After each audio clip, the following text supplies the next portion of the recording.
"Take your hands off me," Naomi Carter said, her voice calm enough to cut through the noise of Terminal C. Officer Daniel Mercer did not listen. His fingers tightened around her wrist as travelers slowed beside the security lanes, rolling suitcases whispering over the polished floor. A boarding announcement echoed overhead, but every face had turned toward the black woman being pulled away from the checkpoint. Mercer raised his voice so the crowd could hear.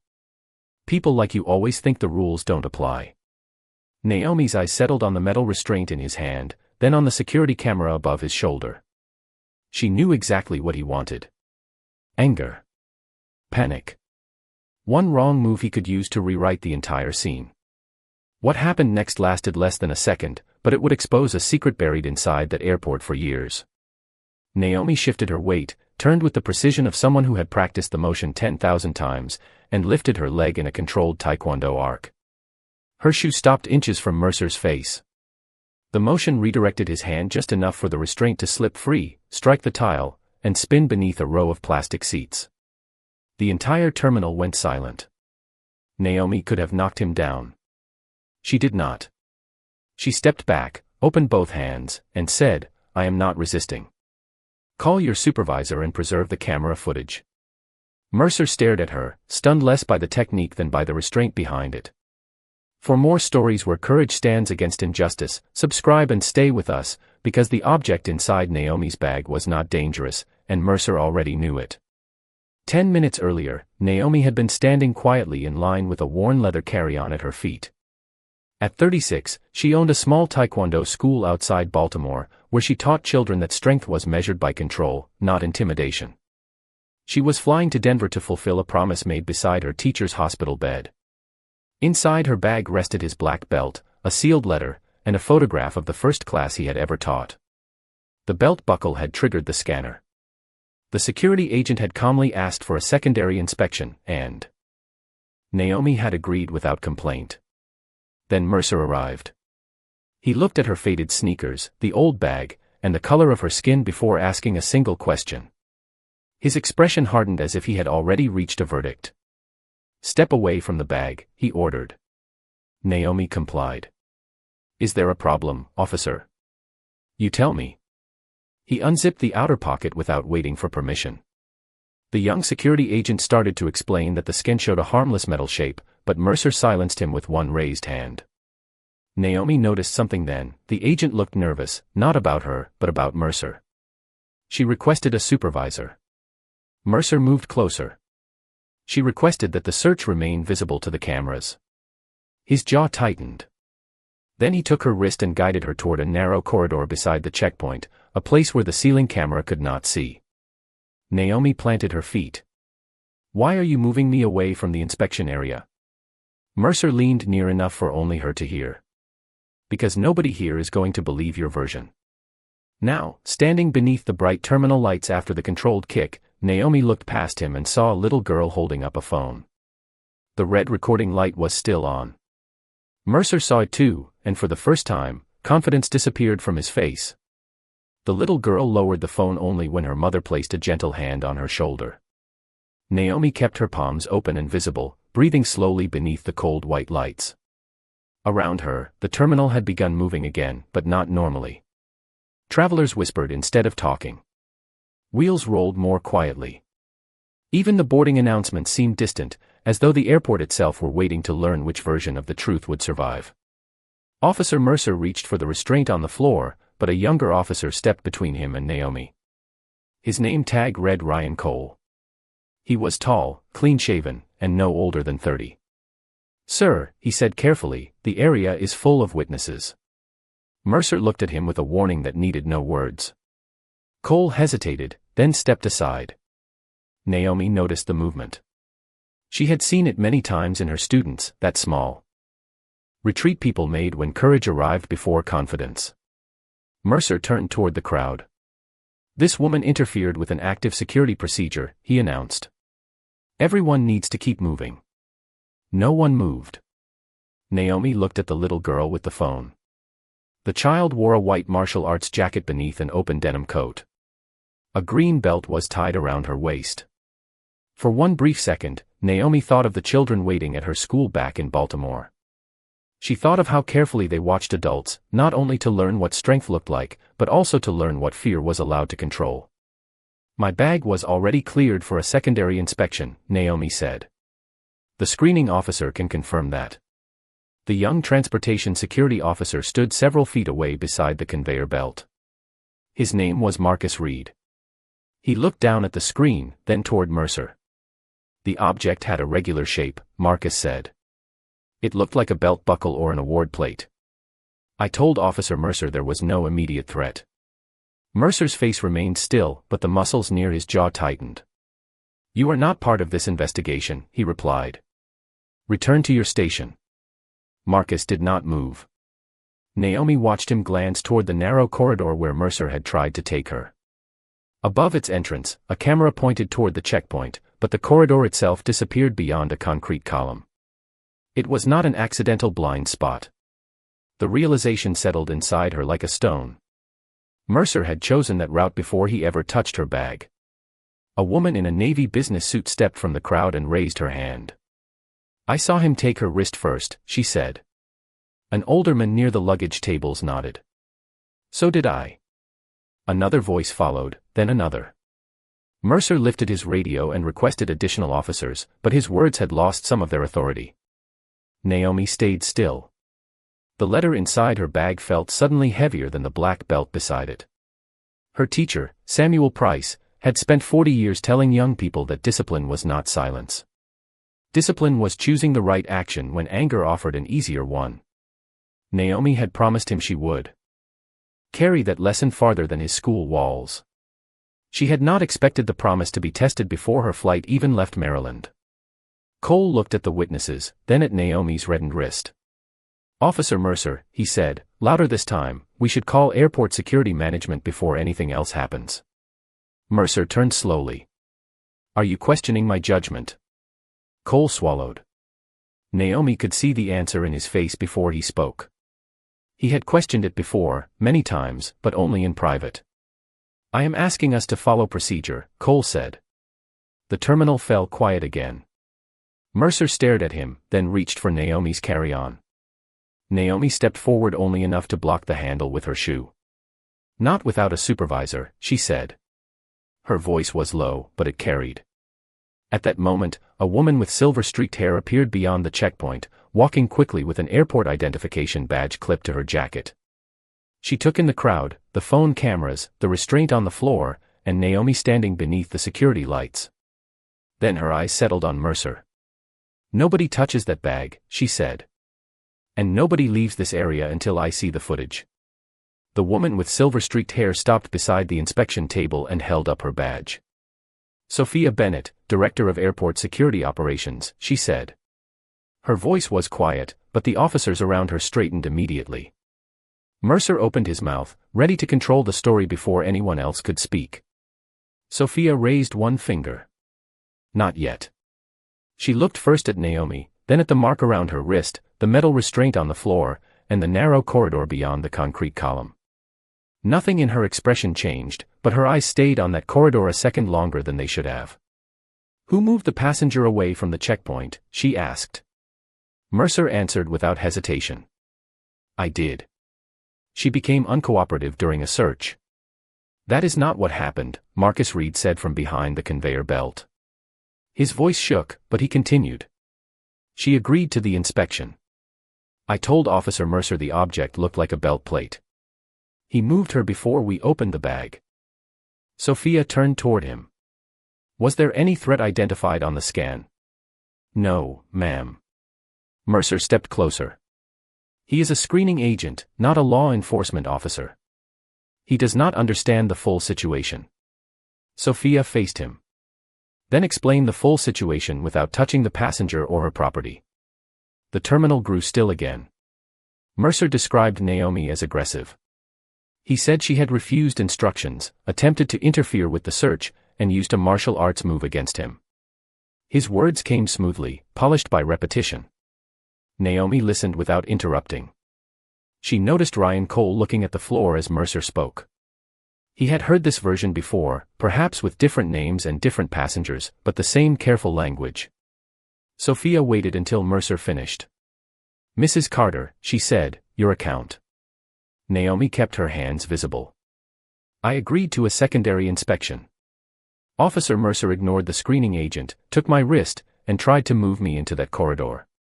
I asked to remain in view of the cameras. When he reached for the restraint, I redirected his hand and stepped away. I did not strike him. Mercer gave a short, humorless laugh. There are witnesses who saw her kick. The little girl in the martial arts jacket moved forward before her mother could stop her. She stopped, the child said. Her voice was small, but everyone heard it. Her foot stopped before it touched his face. Mercer looked toward her phone. That recording is evidence. Hand it over. The girl pulled it against her chest. Sophia stepped between them. No officer will take a device from a minor without consent and proper documentation. She turned to the child's mother. Please keep the original file. Someone from my office will speak with you privately. The mother nodded and moved her daughter farther back.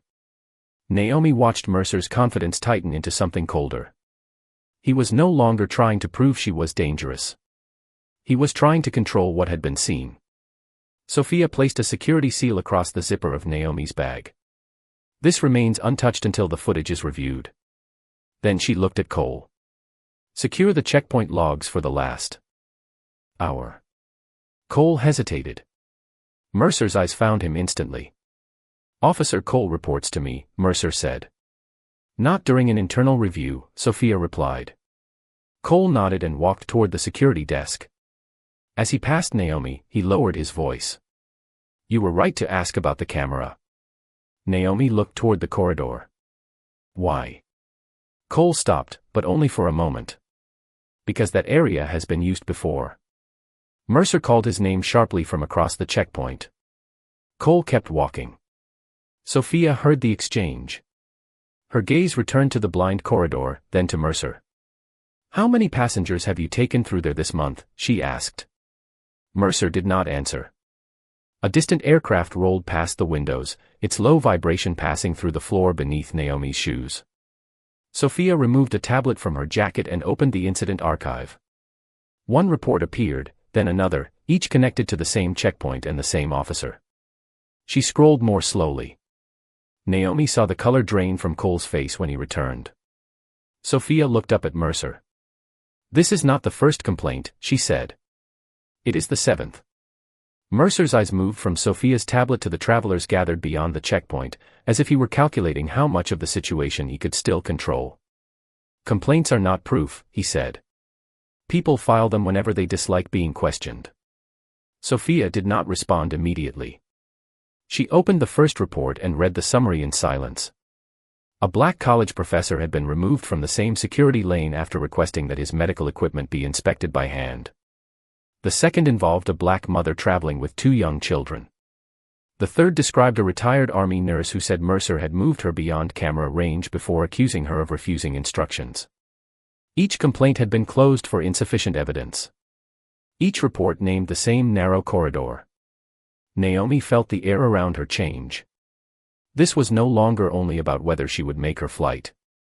6 people had stood where she stood, had spoken into rooms where no one believed them, and had gone home carrying the weight of a story Mercer was allowed to rewrite. I want the full archive, Sophia said to Cole. Video logs, officer notes, screening records, and every maintenance report connected to that corridor. Mercer stepped forward. You cannot suspend operations because one passenger created a scene.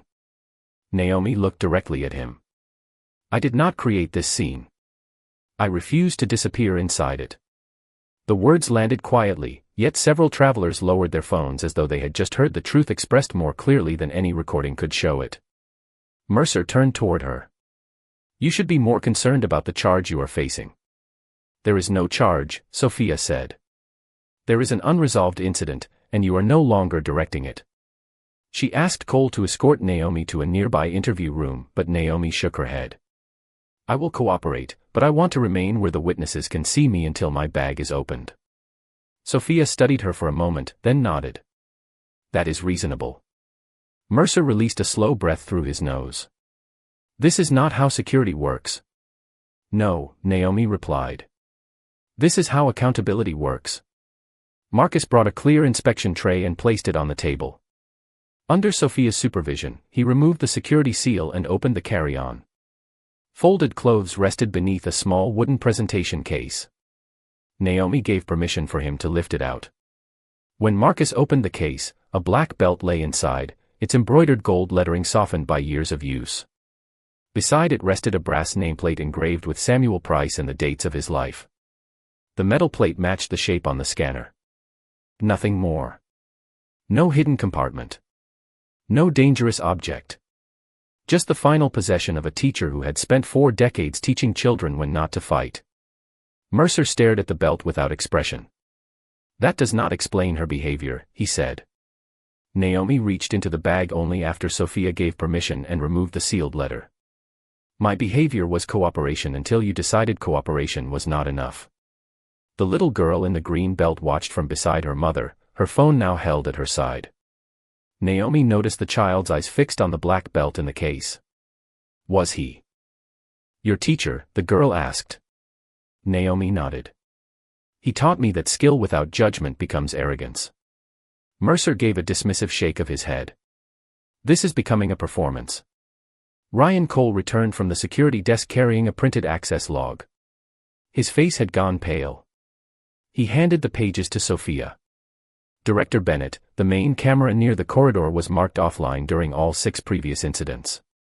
Sophia examined the dates. Maintenance failures? Cole looked toward Mercer, then back at her. No. Manual deactivation codes were entered each time. The terminal seemed to contract around them. Sophia's voice became almost a whisper. Whose authorization code? Cole placed one finger beside the printed number. Mercer did not need to see it. The sudden stillness in his face answered before Cole could speak. His, Cole said. Every time, it was Officer Mercer's code. Sophia looked at the authorization code for several seconds, then turned the tablet so Mercer could see it. Do you dispute this? She asked. Mercer folded his arms.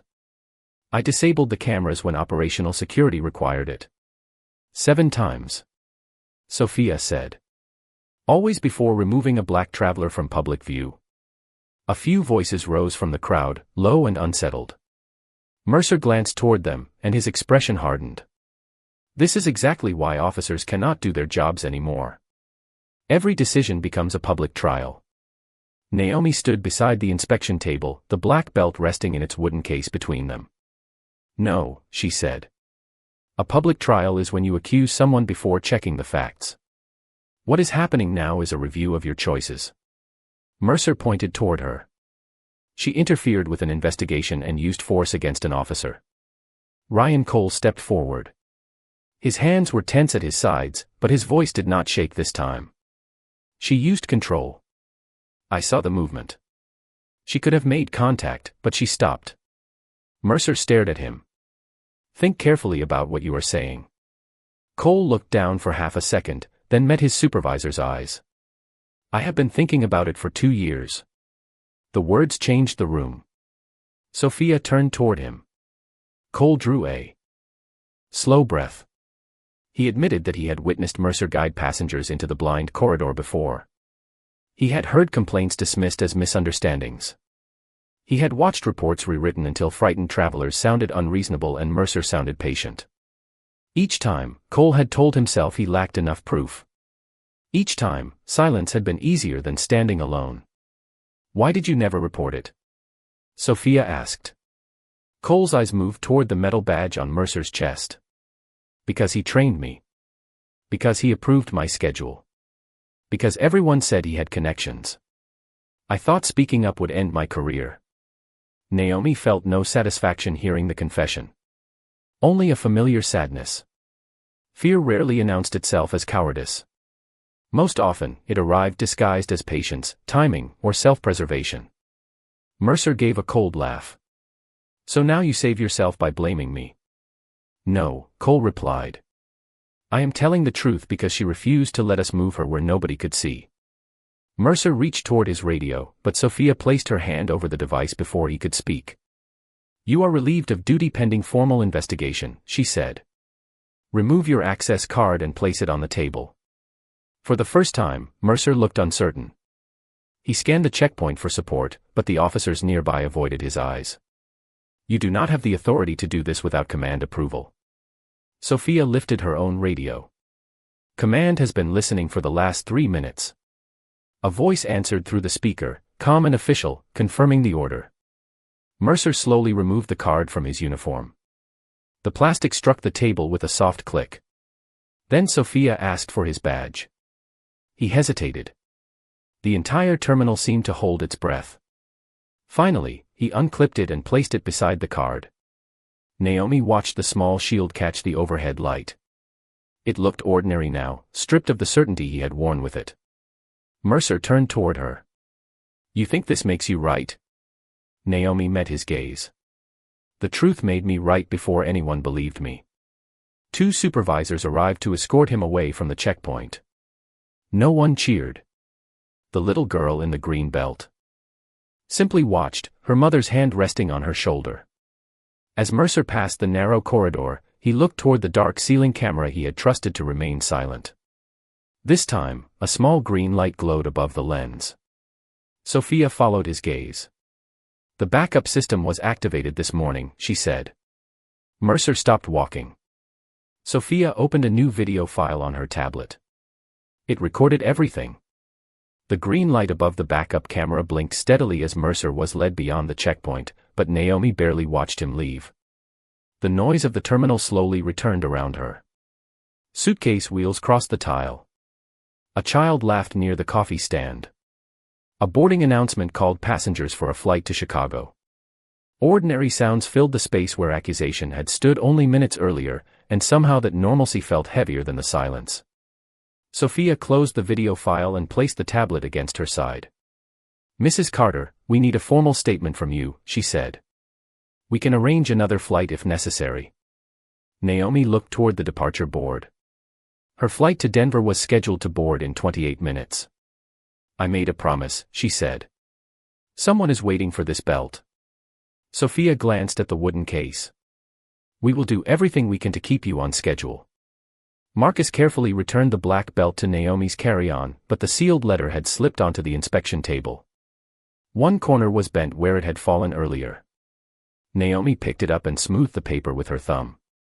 For years, she had carried Samuel Price's lessons in the way she stood, the way she breathed, and the way she taught frightened children to trust their own balance. Now his handwriting rested inches from her hand, still sealed because she had promised to open it only after giving the belt to his son. She wondered what he would have said about the last half hour. Then she remembered he had already told her. Strength was not the power to dominate a room. It was the discipline to remain yourself when someone else tried to define you. Ryan Cole stood near the security desk, completing a report with slow, careful strokes. Without Mercer beside him. He seemed younger. Not relieved, exactly. Exposed. When he finished, he approached Naomi but stopped several feet away, leaving her space. I am sorry, he said. Not only for today. Naomi looked at him. His apology carried no excuse, and that mattered, but it could not erase the people who had walked through the corridor before her. Do you remember their names? She asked. Cole lowered his eyes. Some of them. Then write down every one you remember. He nodded. I will. And when the investigation begins, do not say you saw nothing because you were afraid. Cole's face tightened. I understand. You are beginning to. The little girl in the green belt approached with her mother. Up close, she looked about 9 years old. Her phone was tucked safely inside her mother's purse now. My name is Lily, she said. I started Taekwondo last year. Naomi smiled for the first time since entering the terminal. What is the first rule at your school? Lily stood straighter. Use it only to protect, never to prove. Naomi nodded toward the spot where the metal restraint had landed. That is a good rule. Lily studied her with the serious expression children wore when trying to understand something larger than themselves. Were you scared? She asked. Naomi considered giving the easy answer, the heroic answer, but Samuel had never taught easy lessons. Yes, she said. Courage is what you choose while fear is still there. Lily looked down at her green belt, then back at Naomi. Her mother quietly thanked Naomi before guiding her toward their gate. Sophia returned with a temporary clearance document and an envelope containing contact information for investigators. "Your bag is cleared, and an employee will escort you directly to boarding," she said. Naomi accepted the papers, but before leaving, she looked once more at the narrow corridor. Bright security lights ended at its entrance.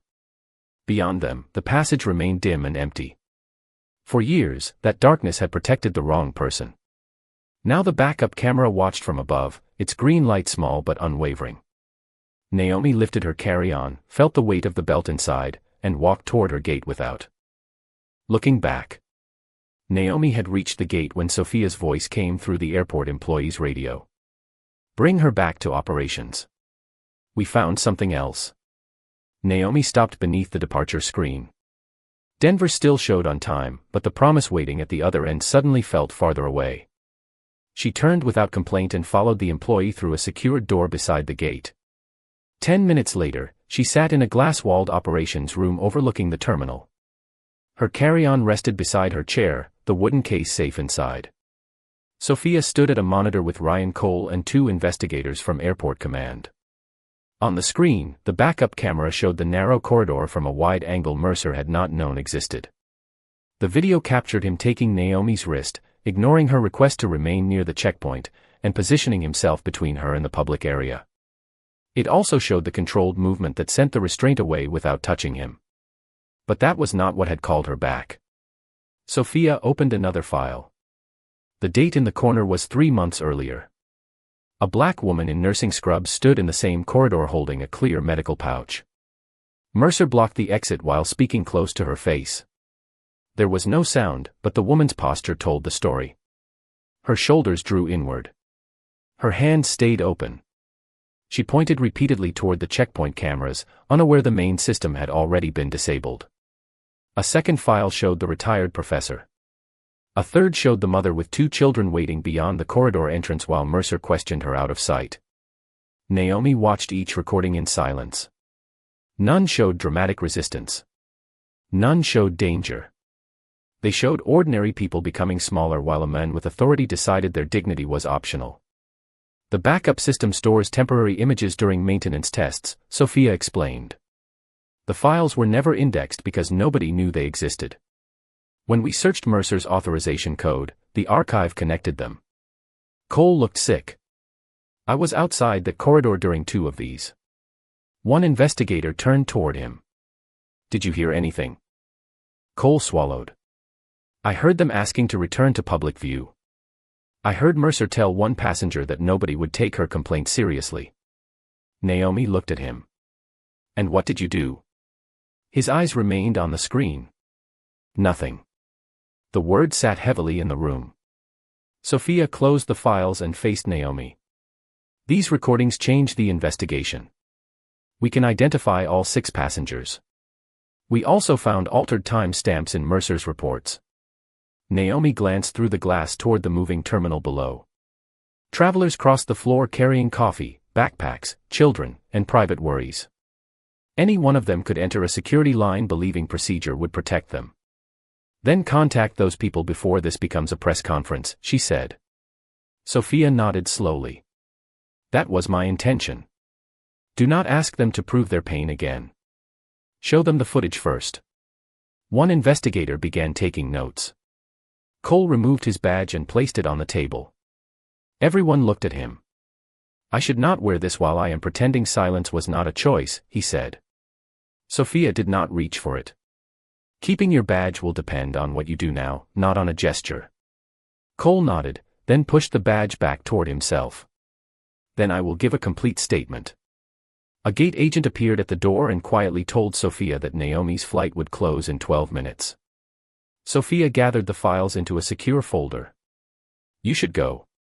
Naomi rose, but Cole spoke before she reached the door. "Mrs. Carter, why did you stop your kick?" Naomi turned. The question was not about technique. It was about the moment when power had been available and she had refused to misuse it. "Because my teacher taught me that control is what separates protection from punishment," she said. Cole looked at the black belt inside her open bag. Naomi closed the zipper and lifted the strap onto her shoulder. As she left the room, Sophia reopened the first archived recording. On the screen, the nurse in blue scrubs stood alone beneath the dim corridor light, still asking to be seen. This time, someone finally was watching. Naomi reached the gate with 4 minutes remaining. The agent scanned her pass and held the door while the final passengers entered the jet bridge. Before Naomi stepped through, her phone rang. Sophia Bennett's name appeared on the screen. Naomi answered and heard office phones, hurried voices, and the faint tapping of keyboards behind Sophia. "We contacted the 6 passengers," Sophia said. 3 answered immediately.